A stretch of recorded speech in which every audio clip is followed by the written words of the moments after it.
Hello, welcome to homeo Bharat. आज का हमारा टॉपिक है कि according to CBDC second year homeopathy में कौन से सब्जेक्ट आते हैं और इस सब्जेक्ट के लिए हम कौन सी बुक यूज करेंगे, इसका हम ओवरव्यू देखेंगे। सेकेंड ईयर होम्योपैथी में हमें 4 सब्जेक्ट आते हैं: pathology, forensic medicine and toxicology, Organon of medicine, homeopathic materia Medica.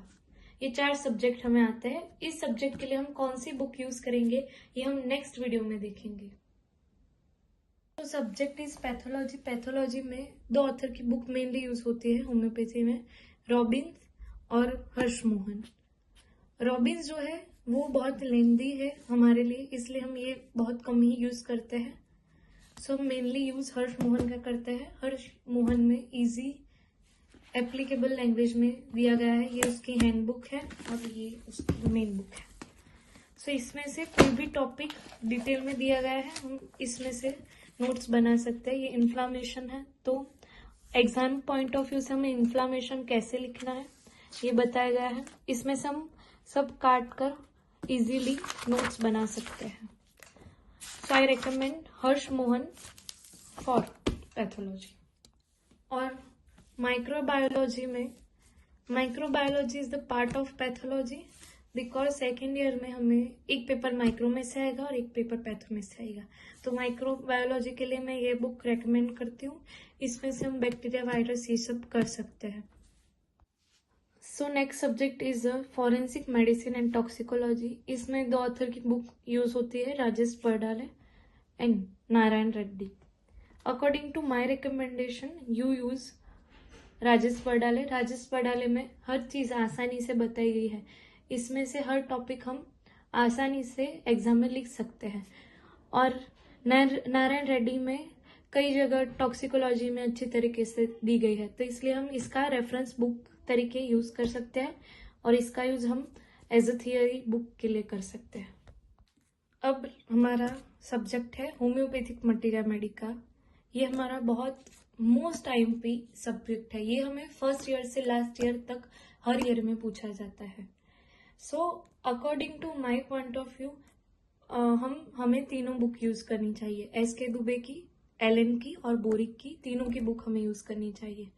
मैंने कई लोगों को सुना है कि हमें सिर्फ SK दुबे यूज करनी चाहिए। हाँ, मतलब SK दुबे हम यूज कर सकते हैं, क्योंकि SK दुबे में हम देखेंगे कोई भी मेडिसिन, ये देखिए रस्टॉक्स को, मतलब introduction, clinical, sphere of action, pathogenesis, constitution, guiding symptoms, particulars, modalities, ये सब हमें लाइन वाइज दिया गया है, तो ये हमें एग्जाम में आसानी होती है।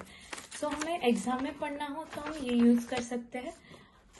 बट हमें प्योर होम्योपैथ बनना है तो हमें फर्स्ट ईयर से बोरिक में से भी हमें करनी पड़ेगी मेडिसिन, बोरिक में से भी करनी पड़ेगी और एलन में से भी करनी पड़ेगी, राइट। I recommend 3 book. अगर आप प्योर होम्योपैथ और होम्योपैथी का प्योर नॉलेज पाना चाहते हैं तो हम कोई भी मेडिसिन हमें तीनों में से पढ़नी चाहिए, तीनों में से हमें कंबाइन करनी चाहिए। और इन तीनों के अलावा भी होम्योपैथी में बहुत सारी बुक आती है। ग्रुप स्टडी की बुक आती है, मेंटल पर्सनालिटी की बुक आती है, साइकोलॉजी की बुक आती है। तो इन सब में से हम माइंड और ग्रुप का बहुत अच्छे से स्टडी कर सकते हैं। फिर हम पीरियोडिक वाइज मटीरिया मेडिका में स्टडी कर सकते हैं। पर एज अ स्टूडेंट हम मतलब शुरुआत करेंगे तो हम SK दुबे में से पहले पढ़ेंगे कोई भी मेडिसिन, फिर एलेंस के नोट में एक बार देख लेंगे और फिर रेपर्टरी में भी हम देख लेंगे, बोरिक की रेपर्टरी में भी देख लेंगे। तीनों में हम देखेंगे तो हमारा नॉलेज बहुत इनहेंस होगा। अगर सिर्फ एग्जाम में पास ही होना है तो हम सिर्फ SK दुबे यूज करेंगे, राइट। हमारा नेक्स्ट सब्जेक्ट है ऑर्गेन ऑफ मेडिसिन। इसके लिए हम 3 ऑथर की बुक यूज कर सकते हैं, Nagendra Babu, BK Sarkar and AK Das. AK Das 2 volume में आती है। According to my point of view Nagendra Babu की लैंग्वेज है वो आसान है स्टूडेंट को पढ़ने के लिए। अगर हम देखें कोई भी एफोरिज्म है, ड्रग प्रूविंग है या कोई भी टॉपिक है, इसे एग्जाम में हम कैसे लिखेंगे वो इसमें बताया गया है। तो एज ए स्टूडेंट हम पहले नागेंद्र बाबू का यूज करेंगे। और AK दास में कई एफोरिज्म और कई थियरी बहुत आसान भाषा में दी गई है, तो हम A.K. दास में से कोई थियरी कंबाइन कर सकते हैं नागेंद्र बाबू में, और इस तरह से हम नोट्स बना सकते हैं। और B.K. सरकार में एफोरिज्म वाइज दिया गया है, राइट, ये देखिए एफोरिज्म वाइज दिया गया है। तो इसका यूज हम एफोरिज्म, एग्जैक्ट एफोरिज्म क्या है, ऑर्गेनिज्म के 6th एडिशन में एग्जैक्ट एफोरिज्म कौन सा है, ये हम इसमें से पढ़ सकते हैं, राइट। पर ये एग्जाम पॉइंट ऑफ व्यू के लिए इतनी जरूरी नहीं है।